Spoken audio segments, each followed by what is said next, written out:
आपको आईएएस अधिकारी नागार्जुन बी गौड़ा का केस ध्यान में होगा। आरटीआई एक्टिविस्ट आनंद जाट ने आरोप लगाया कि आईएएस अधिकारी ने एक कंपनी से रिश्वत ली, उसका जुर्माना माफ किया, बहुत कम कर दिया और इस सब के बाद मध्य प्रदेश के भोपाल में 8 करोड़ की जमीन खरीद ली थी। अब सूत्रों के हवाले से नई जानकारियां भी सामने आई हैं। सूत्र बताते हैं कि आईएएस गौड़ा आरटीआई कार्यकर्ता आनंद जाट के खिलाफ मानहानि का मुकदमा शायद दर्ज करवाने की तैयारी में हैं। सूत्रों के हवाले से आई जानकारी के मुताबिक जिस जमीन को खरीदने का आरोप आईएएस गौड़ा पे लग रहा है, वो जमीन 2 साल पहले खरीदी गई थी। प्रशासन और सरकार से उचित अनुमति लेने के बाद इस जमीन की खरीद फरोख्त हुई थी और जमीन के कागजों में नागार्जुन गौड़ा का ही नाम लिखा गया है। हर अधिकारी को अपनी इनकम के ब्यौरे सरकार को सौंपने होते हैं और ये प्रक्रिया हर साल की जाती है। सूत्र कहते हैं कि आईएएस नागार्जुन गौड़ा ने भोपाल की जमीन का अपने सालाना डिक्लेरेशन में भी जिक्र किया है। संभवतः आनंद जाट को ये जानकारियां उसी डिक्लेरेशन के माध्यम से मिली हों।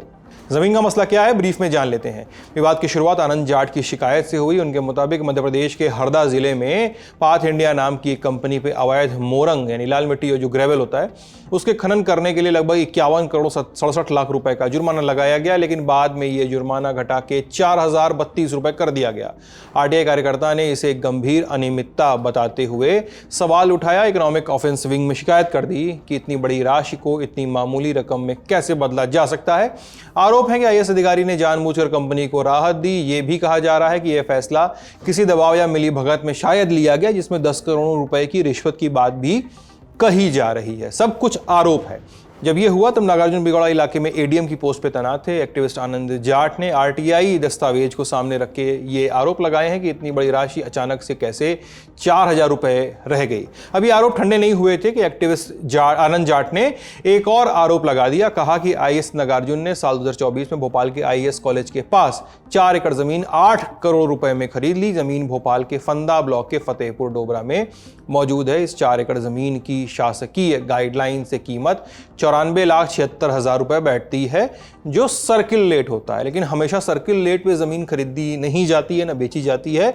ये बहुत सारे लोग जानते समझते होंगे।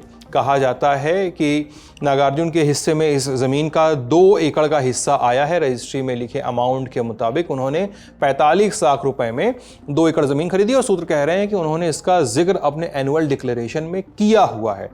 ये सूत्र सवाल उठाते हैं कि यदि नागार्जुन गौड़ा के खिलाफ इतने सबूत सचमुच में थे तो शिकायतकर्ता ने पहले क्यों नहीं सवाल उठाए थे।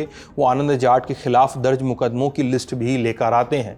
अलग अलग मौक़ों पर लिखे गए कुल 16 मुकदमे, जिसमें धोखाधड़ी, जालसाजी और 2 पक्षों के बीच वैमनस्य पैदा करने जैसे आरोप शामिल हैं। उन मुकदमों की लिस्ट आप अभी स्क्रीन पर इस वक्त देख सकते हैं। देखते हैं इस मैटर में क्या होता है। क्या नागार्जुन गौड़ा सच में दोषी हैं या आनंद जाट ऐसा बस पब्लिसिटी के लिए कर रहे हैं? क्या लगता है आपको? हमें कमेंट सेक्शन में लिख के बताइए और देखते रहिए लल्लन टॉप। बहुत बहुत शुक्रिया।